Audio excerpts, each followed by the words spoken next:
نحمده ونصلي على رسوله الكريم اما بعد فاعوذ بالله من الشيطان الرجيم بسم الله الرحمن الرحيم رب اشرح لي صدري ويسر لي امري واحلل عقدة من لساني يفقهوا قولي۔ پھر ہے نماز میں سورۃ الاخلاص کی تکرار۔ یہ بھی کسی نے سوال کیا تھا آپ میں سے۔ سوال تھا کیا یہ ممکن ہے کہ میں نفل نماز میں ایک ہی سورت پڑھوں؟ مثال کے طور پر میں سورۃ اخلاص کو ایک سے زیادہ مرتبہ پڑھتا جاؤں، گویا کہ میں ایک رکعت میں 100 دفعہ پڑھوں۔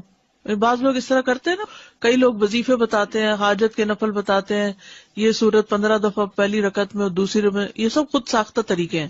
الحمدللہ ایک ہی رکعت میں یا 2 رکعت میں کسی سورت کو بار بار لوٹا کر پڑھنے میں کوئی حرج نہیں ہے، کوئی اس میں منع نہیں کیا گیا کہ 2 دفعہ نہیں پڑھ سکتے، 3 دفعہ نہیں پڑھ سکتے۔ خاص طور پر قل هو اللہ احد، کیونکہ اس کی بہت عظیم فضیلت ہے، کیونکہ یہ سورت توحید اور رب تعالیٰ کی صفات پر مشتمل ہے۔ امام بخاری نے روایت کیا کہ ابو سعید خدری سے روایت ہے کہ ایک آدمی نے دوسرے آدمی سے سنا کہ وہ قل هو اللہ احد بار بار پڑھ رہا ہے۔ جب صبح ہوئی تو اس نے رسول اللہ صلی اللہ علیہ وسلم کی خدمت میں حاضر ہو کر اس واقعے کا ذکر کیا، گویا وہ اس عمل میں کوئی بڑا ثواب خیال نہ کرتا تھا۔ تو رسول اللہ صلی اللہ علیہ وسلم نے فرمایا، مجھے اس ذات کی قسم جس کے ہاتھ میں میری جان ہے، یہ سورت قرآن کی 1/3 کے برابر ہے۔ لیکن 2 کاموں سے بچنا ضروری ہے تکرار میں۔ نمبر 1، گنتی معین نہ کریں کہ 10 دفعہ ہی پڑھنی ضروری ہے۔ ان میں سے ایک یہ ہے کہ تکرار معین گنتی کے ساتھ نہ ہو۔ اگر وہ معین کر لے گا، یعنی فکس کر لے گا، وہ نہ اس سے زیادہ پڑھے گا نہ کم، تو یہ بدعت ہوگی، کیونکہ یہ خود ساختہ طریقہ ہے، خود ایجاد کیا، لوگوں کو پابند کیا۔ یعنی کچھ لوگ اس طرح کی چیزیں لکھ کر عام کر دیتے ہیں یا دوسروں کو کہتے ہیں اتنی دفعہ لازمی پڑھنا ہے۔ مذکورہ حدیث میں گنتی کی تعین نہیں، نہ ہی یہ سلف سے معروف ہے، اور جو چیز شریعت میں متعین نہیں اس کی تعین جائز نہیں، اس کا بغیر کسی تعین کے مطلق ہونا جائز ہوگا۔ جیسے لوگ کہتے ہیں نا کتنی دفعہ آیت کریمہ پڑھیں، وہ کہیں نہیں بتایا گیا کتنی دفعہ، جتنا سہولت سے پڑھ سکتے ہو۔ حضرت یونس علیہ السلام کے بارے میں کچھ نہیں ملتا کہ انہوں نے 100 دفعہ پڑھا یا 1000 دفعہ پڑھا۔ اصل بات یہ کہ پڑھنے کی کوالٹی کیا ہے، یہ زیادہ امپورٹنٹ ہے۔ نمبر 2، اسے عادت نہ بنایا جائے کہ مثلا ہر روز فجر کی نماز میں آپ پہلی رکعت میں 20 دفعہ، دوسری میں 15 دفعہ قل هو اللہ پڑھ رہے ہیں، یہ نہیں ہونا چاہیے۔ انسان جب بھی رات کو قیام کرے تو ایک سورت کے بار بار پڑھنے کو عادت نہ بنا لے، کہ آپ دیکھیں کہ کوئی شخص ہر رات ایک ہی سورت پڑھتا ہے اور اسے تبدیل نہیں کرتا، یہ بھی مشروع نہیں، نہ سلف صالحین کے عمل میں سے ہے۔ بس جب وہ اس کام کو کرنا چاہے تو کبھی کبھار ہی کرے، اس پر دوام نہ کرے۔ اس کو چاہیے کہ سنت کے عمل کو اور اس کام کو عادت بنائے جس پر پہلے لوگ عمل کیا کرتے تھے۔ وہ ہر رکعت میں سورۃ الفاتحہ کے ساتھ کوئی ایک سورت پڑھے یا کسی سورت کا کچھ حصہ پڑھے، اور تکرار کرنا جو ہے وہ کچھ افضل نہیں ہے، اگرچہ پڑھنے میں کوئی حرج نہیں، لیکن اس میں کوئی ایسا نہیں کہ یہ زیادہ ثواب کا کام ہے۔ اوکے، کیونکہ آپ نے اسی کی فضیلت بتائی نا کہ وہ تو 1/3 قرآن کے برابر ہے، تو سورت کو معمولی کیوں سمجھتے ہو؟ اور تکرار سے منع نہیں کیا تھا، لیکن تکرار فکس کرنا جو ہے اپنے پاس سے وہ ٹھیک نہیں۔ سورہ ملک ہم عشاء کے آخری 2 رکعت میں پڑھ سکتے ہیں؟ جی پڑھ سکتے ہیں، چاہے فرضوں میں پڑھیں چاہے نفلوں میں پڑھیں، تو وہ اس کی تلاوت کا وہ حق ادا ہو جائے گا انشاءاللہ۔ لیکن اس کو لازم اس وقت پابند نہ کر لیں اپنے آپ کو، کبھی اس میں پڑھیں کبھی نہ بھی پڑھیں۔ ابھی ہم نے پڑھا تھا کہ حضرت عثمان رضی اللہ عنہ نے رکوع کے پہلے پڑھنی شروع کی تاکہ جو ہے ان کو رکعت مل جائے لوگوں کو، تو اس صورت میں سورہ فاتحہ تو مس ہو گئی، تو پھر ہمیں رکعت ریوائز کرنی پڑے گی، ریپیٹ کرنی پڑے گی؟ نہیں، جب وہ آئے گا لمبا ہو جائے گا نا، جیسے ایک رکعت ویسے تو چھوٹی ہو جاتی ہے، لیکن اگر قنوت پڑھنی شروع کی تو لمبی ہو گئی رکعت، جی، تو وہ پھر سورۃ فاتحہ آ کے پڑھ لے گا اپنی، کیونکہ رکعت لمبی ہو گئی ہے نا۔ اچھا، وہ خود سے پڑھ لیں گے؟ خود سے پڑھ لے گا نا، ٹھیک ہے۔ امام کی اگر مس بھی ہو جائے اور انسان خود سے پڑھ لے تو نماز ہو جائے گی۔ ساتھ میرا یہ سوال کہ جیسے 30ویں سپارے کی جب صورتیں بڑی یاد کرنے لگتے ہیں تو پھر اسپیشلی جیسے سورہ اخلاص جیسی صورت ہے تو وہ ہم لوگ کم پڑھنے کی وہ کرتے ہیں، تو میرا یہ تھا کہ جب میں نے بخاری کے اندر اس کی فضیلت پڑھی سورہ اخلاص کی، تو اس کے بعد میں نے اپنی ہر نماز کے اندر اس کو شامل کر لیا، کسی بھی ایک رکعت میں میں پڑھتی تھی یا پھر آخری رکعت میں اس کو رکھ لیا، تو یہ صحیح ہے ایسا کرنا یا نہیں؟ جی دیکھیے، مسنون ہے، فجر کی 2 سنتوں کی دوسری رکعت میں اس کا پڑھنا مسنون ہے، مغرب کی 2 سنتوں میں دوسری رکعت میں پڑھنا مسنون ہے، اسی طرح ظہر کی سنتوں میں بھی آپ 2 سنتوں کے آخری رکعت میں اس کو پڑھ لیں، سنت کی دوسری رکعت میں اس کو پڑھنا جو ہے وہ تو سنت سے بھی ثابت ہے، حتیٰ کہ وتر کے بھی آخری رکعت میں۔ دیکھتے ہیں کہ قبولیت دعا کے اسباب کیا ہیں۔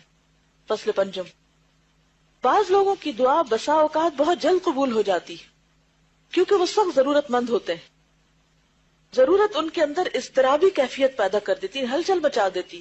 اگر آپ کے اندر ہلچل ہے تو آپ دوسروں کے اندر بھی مچا دیں گے۔ جو وہ دعا مانگنے والا تھا نا، اس کے اندر ہلچل تھی اور اس نے اتنی شدت سے دعا مانگی کہ آسمانوں میں کھلبلی مچ گئی اور وہاں سے فرشتہ آ گیا.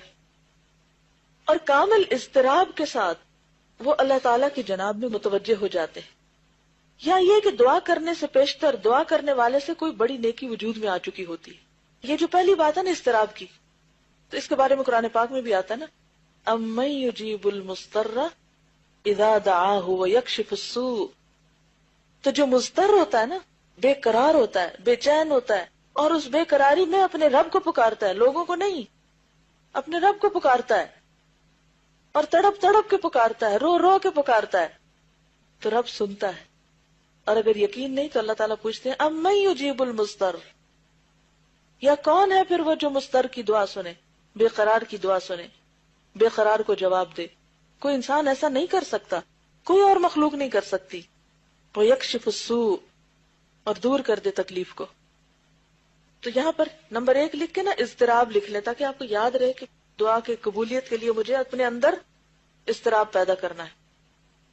علامہ اقبال نے بھی اس کی دعا مانگی تھی نا آپ کے لیے. کیا؟ خدا تجھے کسی طوفان سے آشنا کر دے کہ تیرے بحر کی موجوں میں اضطراب نہیں. اب اتنے سکون میں ٹھنڈے ہیں. میں سوچ رہی تھی جن دنوں میں آئی تھی، تو میں سوچ رہی تھی ان دن کو حالات بڑے پریشان کن تھے، سب کے چہروں پہ پریشانیاں نظر آتی تھیں، اور ہر کوئی اس بات کی تلاش میں تھا کہ کوئی چیز ہو کہ ہم کریں، کچھ پڑھیں کہ ہماری پریشانی دور ہو. اور پھر مجھے لگتا ہے کہ لوگوں نے بڑے دل سے دعائیں کی، تو اللہ تعالیٰ نے رحمت کی، اور آج کل ذرا سکون ہے. تو میں سوچ رہی تھی آج صبح ہی کہ اللہ تعالیٰ عافیت میں رکھے، امن اور سکون میں ہی سب کو رکھے، لیکن یہ عافیت ہم کو اللہ سے دور نہ کر دے کہ ہم اپنی پرانی روٹین میں اس طرح آ جائیں کہ بس پھر اسی ڈگر پہ چل پڑے، اور جو چند باتوں کی اصلاح کی ہے وہ پھر غارت کر دے، مٹی میں ملا دے. ایسا نہیں کرنا. تو جب کبھی بھی کوئی اضطراب آتا ہے نا، کوئی ہلچل ہوتی ہے، تو اس کو اپنے لیے برا نہ سمجھا کرے. مانگے مت کہ اللہ کو مصیبت ڈال، ایسا نہیں کہہ سکتے، اور نہ کبھی کہنا چاہیے. اللہ تعالیٰ کو عافیت کی دعا بہت پسند ہے، لیکن کسی بھی چیز پر دل پریشان ہو، بے قراری ہو، تو فوراً اللہ کی طرف رجوع کرے. آپ پازیٹو سوچیں، آپ سوچیں بس وقت آ گیا کہ میں اللہ کی طرف اور شدت سے رجوع کروں، جو میں نے عام دنوں میں کوئی نہیں کرنا تھا. اور عام دنوں میں جب ہم نہیں کرتے تو پھر آخرت میں وہ جو اجر جمع ہو رہا ہے وہ کیسے جمع ہوگا؟ تو یہ بھی اللہ تعالیٰ کی رحمت کا ایک طریقہ ہوتا ہے. اسی لیے بعض لوگ تکلیف کے آنے پر بھی الحمدللہ کہتے ہیں، اور نبی صلی اللہ علیہ وسلم تو الحمدللہ علی کل حال، کہ اللہ تو نے اپنے قریب ہونے کا ایک موقع دے دیا. اس پر بھی تیرا شکر ہے. وہ شکایتی نہیں ہوتے، وہ کمپلینٹس نہیں کرتے، وہ ناراض نہیں ہوتے اللہ سے. حدیث میں آتا ہے کہ جب اللہ کسی قوم سے محبت کرتا ہے تو ان کو آزمائش میں ڈال دیتا ہے، پھر وہ آزمائش اس بندے کو مضطرب رکھتی ہے، اور پھر اس اضطراب میں بندہ تڑپ تڑپ کے پکارتا ہے اللہ کو. اور شیطان کیا کہتا ہے؟ اللہ تو تم سے ناراض ہے، تمہاری تو یہ دعا بھی نہیں سنی جائے گی. اور بعض اوقات ہم کس طرح شیطان کی سن بھی لیتے ہیں، ہاں واقعی اتنی دفعہ تو مانگ چکی ہوں، کہاں سنی جائے گی. تو ایک وجہ تو یہ ہوتی ہے دعا کی قبولیت کی کہ مانگنے والے کے اندر، کیونکہ پیچھے ہم نے پڑھا تھا نا رکاوٹ کہاں سے آتی ہے، یا مانگنے والے کی طرف سے یا جس کے لیے مانگی جا رہی ہے. تو پہلی چیز ہوتی ہے قبولیت کی وجہ میں سے اضطراب، یا یہ کہ دعا کرنے سے پیشتر دعا کرنے والے سے کوئی بڑی نیکی وجود میں آ چکی ہوتی. بعض اوقات انسان کوئی نیکی کرتا اور اس کو خیال بھی نہیں ہوتا کہ اس نے نیکی کی.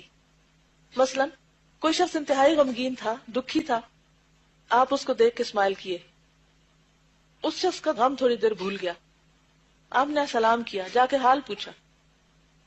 اب دیکھنے میں تو کیا ہے یہ، آپ نے تو بس ایسے ہی ایک روایتی سا کام کر لیا اور کیا اللہ کے لیے.